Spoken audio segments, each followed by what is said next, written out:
Iron Soldier is the kind of game that even if you don't like to play it, you'll still find something that you like about it. So the Iron Fist Corporation is doing some pretty shitty dystopia type stuff, and with your stolen as fuck and swole as fuck mech, you need a rebellion to tear them down. Menu's got cool art, looks hand painted or like high spec MS Paint, and gives a cool glimpse of each mission's setup on the pastel coloured motherboard UI. The music too, it's thumpy, slow, bassy electronic battle symphonies, real percussive. I've noticed a lot of Jaguar games have some very high quality sounding drum samples, which is a cool little specialisation. But yeah, the music isn't memorable per se, but its brutal industrial pulses fit the robot tearing down dull chrome cityscapes really good. And I really like the track Industria because it kind of reminds me of Lisa's music.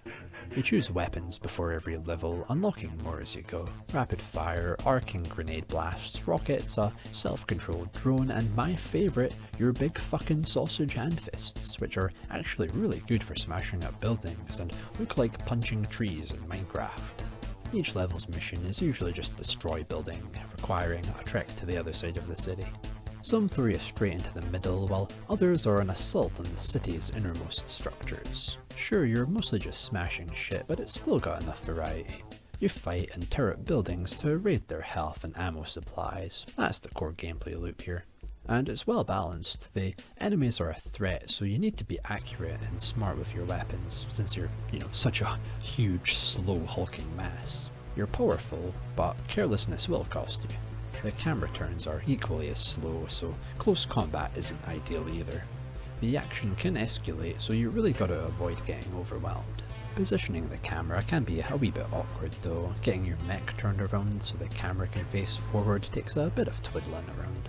But destroying buildings feels fucking awesome. The way everything breaks up and explodes in this array of tumbling cubes and crumbling rocks that fly in all angles. It just feels really cool, piloting this monstrous lumbering war machine, stepping on tanks to death and tearing down the city, totally levelling entire business districts.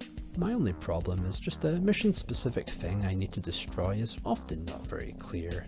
I know I have to destroy a factory in the Northern Bay Area, but which of these is a factory? All of them could be. And the mini-map is just a little too mini a map to be a handy map.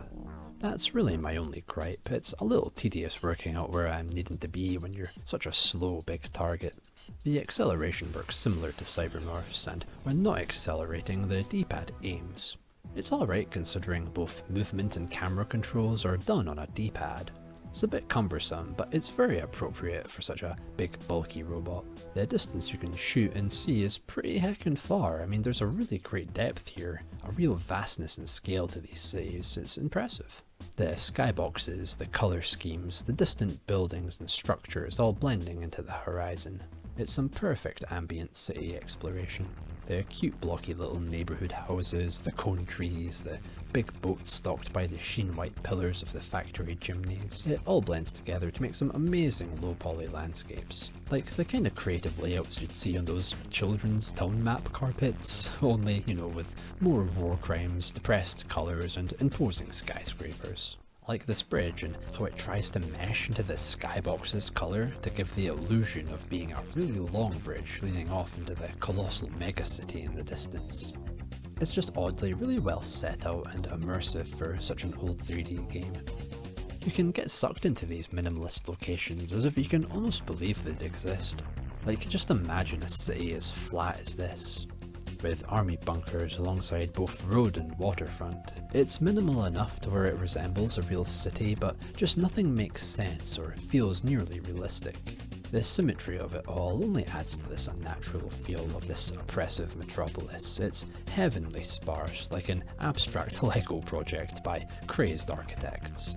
The drone bomb shows these cities really well too from the sky. The movement of the enemies and the distant park greens is just quite a surreal combo of things at play here.